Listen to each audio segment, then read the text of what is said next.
सो ये जो technology transfer होता क्या है वो हमने देख लिया, एंड अब हम रैशनल देखेंगे। So the rational of technology transfer, मतलब कि यहाँ पे हम ये देखेंगे कि क्या टेक्नोलॉजी ट्रांसफ़र हमेशा करना ज़रूरी होता है। देखो कभी कभी ऐसे सर्कमस्टांसेस होते हैं जिसमें आपको टेक्नोलॉजी ट्रांसफ़र करना आपका मजबूरी बन जाता है। Okay, so you have this great technology, आपने बहुत ही एक नया इनोवेटिव चीज़ आपने बना लिया, बट आपको you have to put it to use, and उसके लिए देखो बहुत ज़्यादा फंडिंग वगैरह की ज़रूरत होती है। उसको एक किसी एक आइडिया को कमर्शलाइज करना, that is a big step, and उस बिग स्टेप के लिए आपको बिग फंडिंग चाहिए। You need investors and you need all sort of things.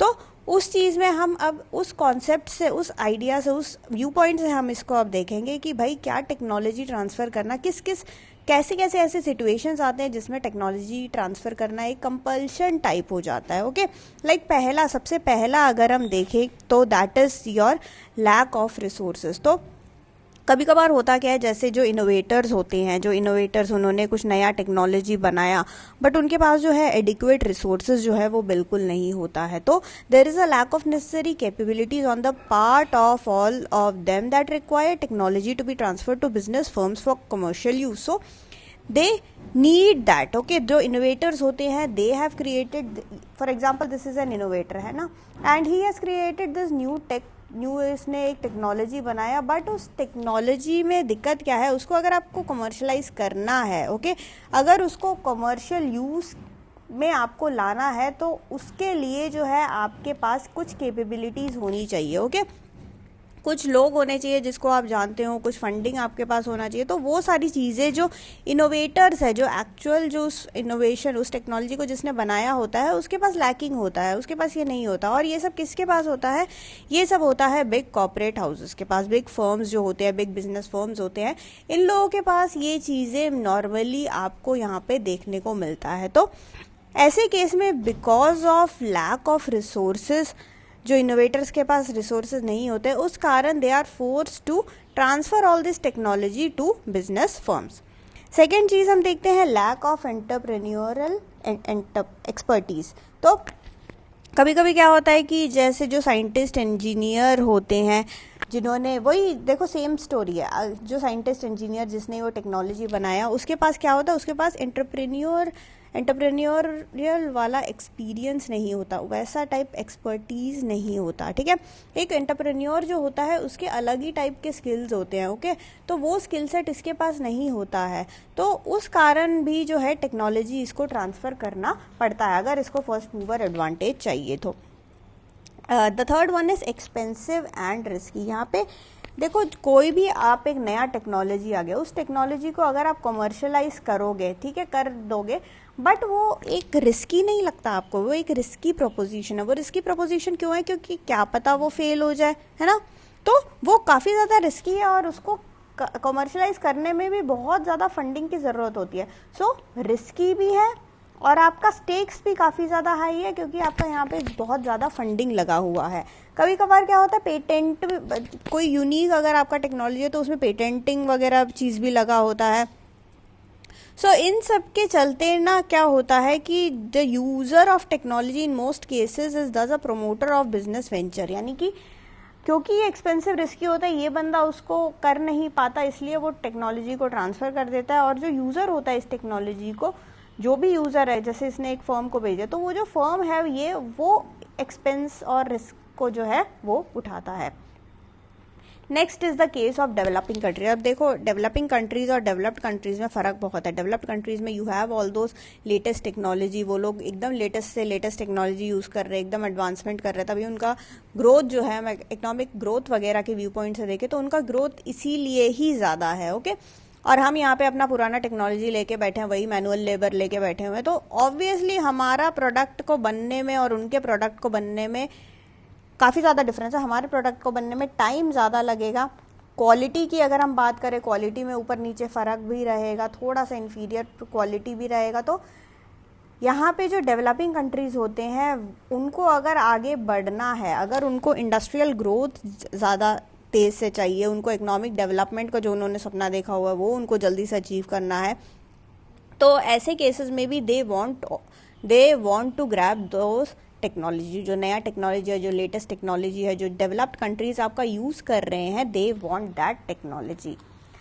The next one is your competition. अब देखो कंपटीशन के कारण भी, अब देखो मार्केट जो है बहुत ही ज़्यादा हाईली कॉम्पिटिटिव है। ओके, कोई भी आप प्रोडक्ट ले लो, लाइक लेट्स से मोबाइल में इतना ज़्यादा कंपटीशन है ना। हर महीने आप देखो, आप फ्लिपकार्ट अमेजोन पे आप देखते ही रहते हो कि हर महीने जो है आपका नया फ़ोन लॉन्च हो रहा होता है, हर महीने। ओके, एंड कुछ ना कुछ उसमें नया वो बोलेंगे, वर्ल्ड्स फर्स्ट, इंडियाज़ फर्स्ट, ये वो, इंडियाज़ थिनेस्ट फ़ोन है, कुछ ना कुछ जो है वो इनोवेटिव नया वो लाते ही रहते। तो अगर आप एक ऐसा ऑर्गेनाइजेशन हो जो कि फ़ोन बनाता है, तो आपको जो है देखना पड़ेगा कि आपके कॉम्पिटिटर्स हैं भैया, ये तो हर महीने नया नया फ़ोन निकाल रहा है और उसमें भी वो बोल रहे हैं कि वर्ल्ड का लेटेस्ट टेक्नोलॉजी है, वर्ल्ड का पहला टेक्नोलॉजी है, ये है वो करके वो लोग जो एकदम अपना प्रोडक्ट अलग से करके बेच रहे हैं। तो आपको भी जो है, अगर अपने कॉम्पिटिशन को जो भी आपका कॉम्पिटिटर है उससे आगे बढ़ना है, तो यू विल हैव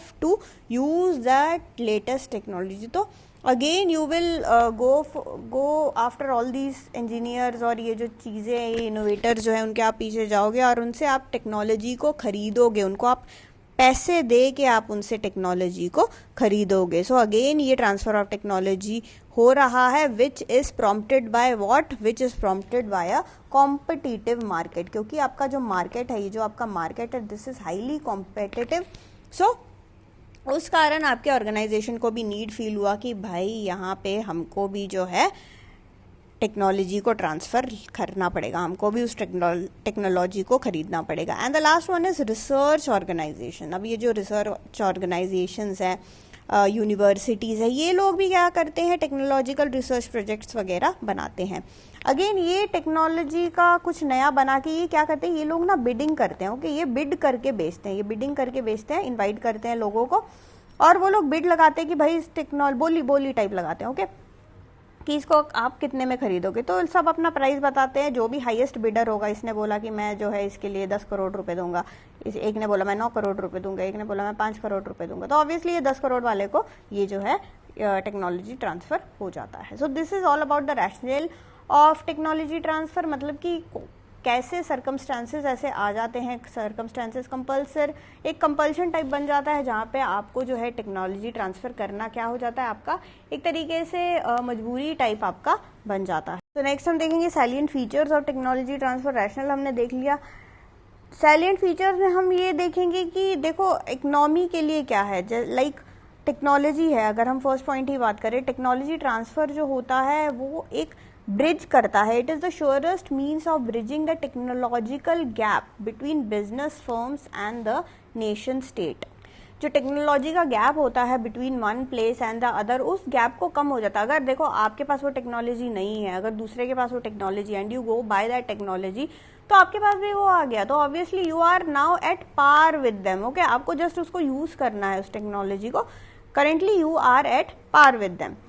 नेक्स्ट इसमें और भी चीज़ें आती हैं, जैसे कि खाली उस टेक्नोलॉजी को खरीदना ही ज़रूरी नहीं है, उसका जो नो हाउ होता है कि वो किस तरीके से चलता है, उसका जो डिज़ाइनिंग किस तरीके से है, उसका ड्राइंग्स कैसे हैं, उसका डॉक्यूमेंटेशन किस तरीके से है, फिर टेक्निकल पर्सनल आपको कोई सर्विसेज मिलेगा कि नहीं, ये सारी चीज़ें भी उस टेक्नोलॉजी रिलेटेड आपको ये चीज़ें भी आपको पता होना चाहिए। ओके, थर्ड, अगर हम डेवलपिंग कंट्री के व्यू पॉइंट से देखें, देखो डेवलपिंग कंट्री के व्यू पॉइंट से तो फ़ायदा ही फ़ायदा, डेवलपिंग कंट्री को फ़ायदा होता ही है ऑब्वियसली, क्योंकि जैसे ही उनके पास लेटेस्ट टेक्नोलॉजी उनके हाथ में आएगा तो उनका क्या चीज़ बढ़ेगा, जो प्रोडक्टिविटी है, उनका प्रोडक्टिविटी एकदम बढ़ जाएगा।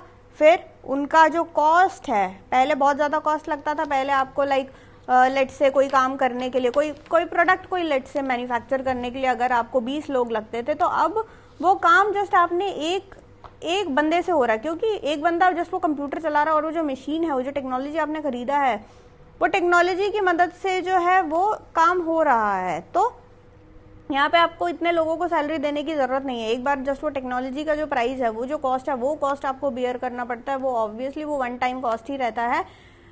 उसके बाद आपका जो है प्रोडक्टिविटी बहुत ज़्यादा इंप्रूव हो जाता है, आपका कॉस्ट भी जो है, कॉस्ट में आपका काफ़ी ज़्यादा कॉस्ट कटिंग हो जाता है। अगेन यहाँ पे इकोनॉमीज ऑफ स्केल जो है उसका भी फ़ायदा यहाँ पे आप उठा सकते हो। फोर्थ पॉइंट है क्वालिटी की अगर हम बात करें, इन्हीं से रिलेटेड है वो चीज़ की जो क्वालिटी है, क्वालिटी आपका इम्प्रूव होगा ही होगा अगर आप अप्रोप्रिएट टेक्नोलॉजी जो है उसको यूज़ करोगे in all your production activities. And finally जो ग्लोबल कंपटीशन है, ओके, जो आपका ग्लोबल कंपटीशन रहता है, लाइक अभी आप सोचोगे कि भाई हम इंडिया में प्रोडक्ट बना रहे हैं, इंडिया के जो कंपेटिटर्स हैं हम उन्हीं के ही वही लोगों के साथ हमें compete करना है, ऐसा नहीं। अब जैसे हम फ़ोन का ही एग्जांपल ले लेते तो फ़ोन में अब यहाँ पे ना बाहर के कंट्रीज़ के फ़ोन भी हमारे साथ compete कर रहे हैं, ओके। बाहर के कंट्रीज़ के जो है जापान के फ़ोन्स है, बाहर के कंट्रीज़ के प्रोडक्ट्स भी है, क्योंकि ग्लोबलाइजेशन है, हर प्रोडक्ट हर जगह अवेलेबल है, तो वो लोग भी हमारे लोकल प्लेयर्स के साथ compete कर रहे हैं। तो हम भी अगर मेरा एक फर्म है तो मेरे फर्म को उस ग्लोबल कॉम्पिटिटर, एक जापान वाले फ़ोन कंपनी के साथ मेरे को compete करना, अपने फ़ोन को बनाना। अब वो जापान वाले का तो ऑब्वियसली उसका जो क्वालिटी है वो सुपीरियर होगा ही होगा, वो ऑब्वियस ही बात है। तो मुझे, क्योंकि अगर मेरे पास वो लेटेस्ट टेक्नोलॉजी है तो मैं वो जो कॉम्पिटिटर है उसके अगेंस्ट मैं अपना प्रोडक्ट भी जो है एकदम खड़ा कर सकती हूँ, एकदम लॉन्च कर सकती हूँ। सो अगेन ग्लोबल कंपटीशन को जो है अगर हमको इफेक्टिवली उसको डील करना है तो हमें टेक्नोलॉजी की बहुत ही ज़्यादा ज़रूरत है। So these are all the some of the salient features of technology transfer.